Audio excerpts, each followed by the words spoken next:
Okay, so you might have seen the headlines, but honestly, the way it actually happened at WrestleMania 41, Night 1, wow. Jey Uso, tag team guy, high energy, yeet, all that. Yeah, not exactly the first person you think of for like technical submission wrestling. Exactly. 0 wins against Gunther, 0-3 going in, Right. and he goes and beats Gunther, the World Heavyweight Champion Gunther, who seemed, well, unbeatable. And how he won, that's the kicker. By submission, he made Gunther tap out. Gunther, Yeah. who, when does that guy ever lose, let alone tap? So let's really dig into this. How did this even go down? That's exactly what we're diving into today. We've gone through, the commentary, what people were saying backstage, the expert takes. All of it. Yeah, trying to figure out not just the result, but the story behind it. Like, why did this specific moment hit so hard, and what does it mean going forward? Okay, let's paint the picture. WrestleMania 41, Night 1, Vegas, April 19th, 2025. And it wasn't like a standard opening, was it? No, not at all. You had that DJ, Salvatore Ganacci, with dancers, and there was buzz about his connection to the Saudi royal family. Turki al-Sheikh was even there, apparently. It felt different for Mania's start. It definitely set a unique vibe right away. And then you get Jey Uso's entrance. The whole place is chanting Yeet. You got the flags, the Raiders cheerleaders. But what stood out to me was Jey himself. Amidst all that noise and energy, he looked laser-focused. Yeah. Like he knew the mountain he had to climb. Which was immediately contrasted by Gunther's entrance, right? The music hits, the presence.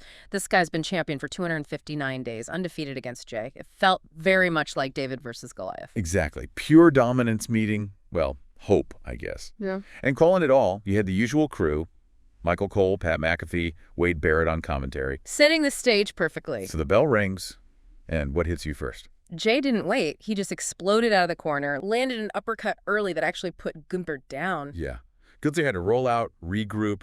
Right away, you felt like, okay, this might be different. Totally different from their other matches. Jey hit an enziguri. He even managed to, body slam Gunther at one point, which, considering the size difference, is pretty impressive. Shows grit. That early offense was key. Soon enough, we saw those chops, those brutal, echoing chops. Gunther also hit that suplex off the top, the running drop kick, stuff that usually ends matches. Right. The crowd was starting to believe, could he actually do it? It really highlighted their core differences, didn't it? Gunther grinds you down, methodical punishment. Jey's about those quick bursts, those sudden impacts. But the big thing was Jey taking Gunther's best shots and just keep coming. That resilience was impressive. Definitely surprised some people, I think. Yeah. Then Gunther hits a huge powerbomb. Looks like it's over. The commentary team was just going nuts by this point. We were losing their minds. Jey hit a spear, which is kind of fun, went for the Uso splash. His big finisher, yep. But Gunther kicked out. Then came that really controversial bit. Gunther grabs the title belt. Looked like he was just going to walk out. Yeah, looked like he was taking his ball and going home. Then Jey dives out with a suicide dive, and Gunther just cracks him with the belt right in the head. Oof. And the ref's back was turned, or he was distracted somehow, didn't see it. Nasty counter. Led straight to a top rope splash from Gunther and a really, really close near fall. That felt like a turning point, like both guys were throwing out the playbook. It really ratcheted up the drama. Showed Gunther wasn't above, bending the rules when pushed. And Jey just kept fighting back from it. The crowd was losing it then. Oh, yeah. Edge of their seats. Then Gunther slapped on the sleeper hold, the move he beat Jey Uso with, the move he beats everyone with. Looked like curtains, honestly. Jey's struggling, fading. He makes the ropes, gets the break, but you're thinking, okay, it's just a matter of time now. Right. Felt inevitable. But then something flipped. Jey gets up and he starts taunting Gunther, like letting him chop him hard. And Jey's just eating them, almost laughing. That was wild. Pure mind games. Yeah. Then they're just trading shots back and forth. Jey hits a big lariat. Gunther goes for the choke again. Trying to put him away for good this time. But Jey counters, flips out of it, hits a German suplex, then his own powerbomb, then super kick, spear. He was just emptying the tank, everything he had left. And then the Uso splashes. Hits one, hits another. Gunther's reeling, then a third one right to the back. You think that's the finish? You do. You absolutely do, but it wasn't. Nope. The finish. Jey reverses Gunther's offense, gets him in the sleeper hold. His sleeper hold. Turns it right back on him. Using Gunther's move. Yeah. And Gunther taps out. Gunther tapped. I still can't quite believe that part. Gunther doesn't tap. Ever. And Jey winning by submission. That's not his usual way. The place must have gone insane. And Jey himself looked like he couldn't believe it either. Just Shock. The match definitely surpassed what a lot of people thought it would be, especially with that ending. In the aftermath. Then, adding to the moment, Jey Uso comes out. First time we'd seen him in weeks. They have this really emotional hug. Jimmy hands Jey the title belt.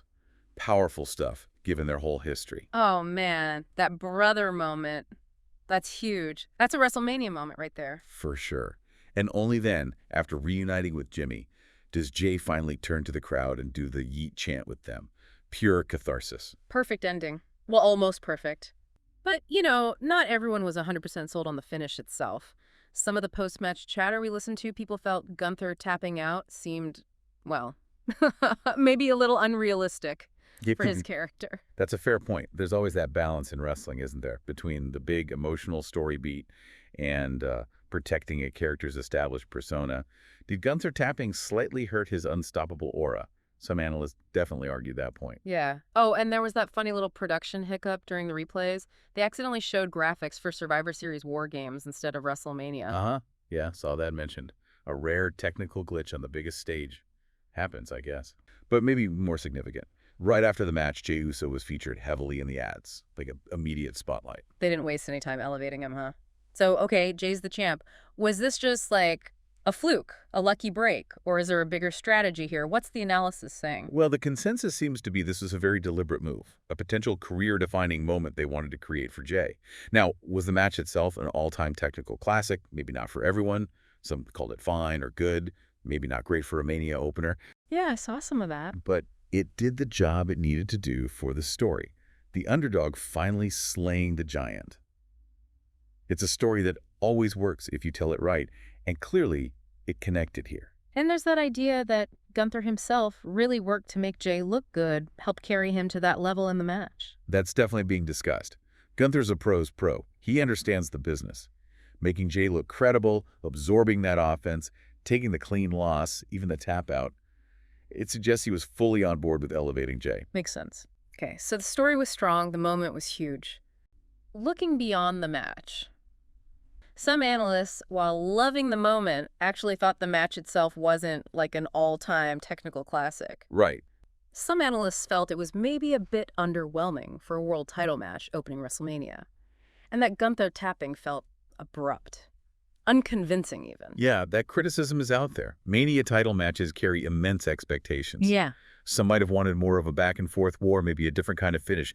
Gunther tapping, especially to his own hold, while symbolically powerful, did feel a bit out of character for how unstoppable he's been built. Which, interestingly, brings us to Dave Meltzer's review. Okay, the contrast. Right. He gave it 3 3/4 stars. 3 3/4. Yeah. That definitely stands out. And that little difference, that fraction, that's where it gets interesting, I think. How so?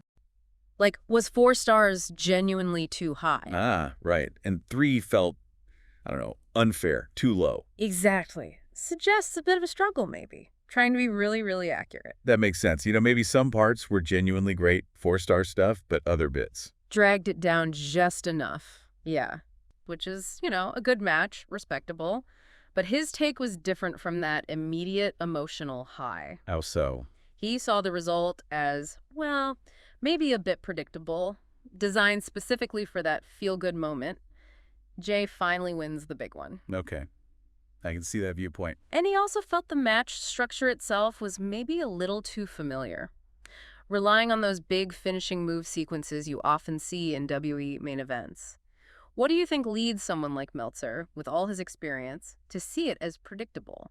That's a fair question. I guess when you've watched thousands of matches, you start seeing patterns, right? The underdog story, the resilient comeback against the dominant champ. Familiar tropes. Yeah. So while it's super satisfying emotionally for lots of fans, maybe for a seasoned analyst looking for something radically new in ring, it feels familiar. Makes sense. And he also brought up Jey Uso's recovery, how quickly he seemed to be okay after the injury angle. From a strict analysis view, maybe that weakened the storyline's realism a bit. Right. It potentially undercut the drama they'd built. So you've got this amazing emotional wave in the moment versus a more detached look at the story beats and the match construction. It just shows how different people watch and appreciate wrestling for different reasons. Definitely. So why? Why make the switch now? What are the behind-the-scenes reasons we might be looking at? Probably a mix of things.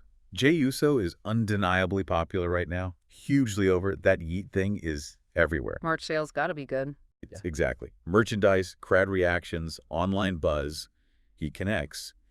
And clearly, there's a push to solidify him as a main event guy, a top star. Beating Gunther, especially in this faction, is a massive rocket strap, even if maybe his pure in-ring work isn't always seen on par with, say, Gunther's level. It's a faster way to get him there. Right. And we've seen Rumble winners open Mania before and get that big win. It capitalizes on the momentum. And that finish, the sleeper hold, that had to be intentional storytelling, right? Referencing Jimmy. Oh, absolutely. That's layered storytelling. It's revenge, it's poetic justice, it's Jey using the monster's own weapon against him, plus him using other Gunther moves throughout the match. It showed he'd studied, he'd prepared, he was ready to beat Gunther at his own game. It really is the culmination of a long journey for Jey, isn't it? Thinking back to the start of the Bloodline stuff in 2020. It's been a slow burn, yeah. From being Roman's right-hand man to breaking away, finding himself as a singles guy, getting the crowd behind him organically, and now this. World Heavyweight Champion. It's a hell of an arc. So the million-dollar question then, how long does this reign last? Are we looking at another Kofi Mania situation where it's an amazing moment, but maybe a shorter run? That's the big debate, isn't it? The Kofi comparison keeps coming up. Sometimes these massive feel-good wins are more about the moment itself than launching a long, dominant reign. Jey's super popular now, but can he sustain that at the very top week after week? A lot of people are speculating it might be a shorter reign, maybe dropping the belt by SummerSlam. Interesting. So the moment was the goal. Potentially. Making the moment memorable might have been priority one. That makes sense. And people are already talking about who's next for Jey, Seth Rollins, maybe Sami Zayn if he comes back. There's definitely debate about how long this reign might last. It puts Jey in a really interesting spot. And what about Gunther?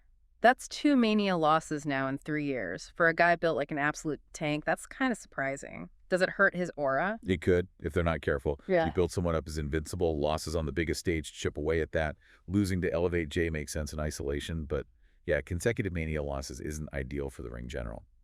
His next storyline, how he bounces back, will be really important to reestablish that dominant presence. Definitely something to watch. Oh, and quick side note, did you see Rick Rubin was there? And Chris Angel, George Kittle too. Yeah, always some celebs at Mania. But yeah, back to Jey and Gunther. The big takeaways are just Jey winning, the submission finish using Gunther's move, that incredible moment with Jimmy. And the mixed reactions afterwards. Yeah. The debate about match quality versus the sheer size of the moment, and the questions about Gunther tapping. What do you think happens next? What's Jey's future as champion look like? And maybe just as important, where does Gunther go from here after a loss like that? Yeah, how does this change things for me? Really makes you think about that blend of skill, popularity, and pure storyline drama that makes wrestling so, well, captivating.